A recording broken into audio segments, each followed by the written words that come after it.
Quick K-pop basic of the day, body rolls. Let's go. Face aside for me, okay? We're going to start with the chest. So shoulders back, chest high, and lean forward a little bit, okay? Now we're going to bring this down to the abs. So shoulders come back, abs come forward, okay?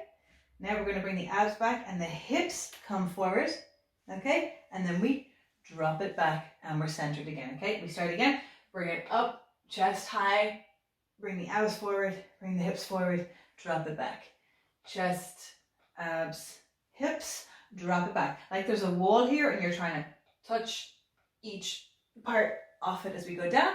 And then when we smooth that out, it becomes a body roll. Really, really pushing though, really trying to get everything as far forward as you can. That's what's going to make those rolls nice and big and smooth. Good job, everybody. Tomorrow we will do reverse body rolls. I will see you then. Bye-bye.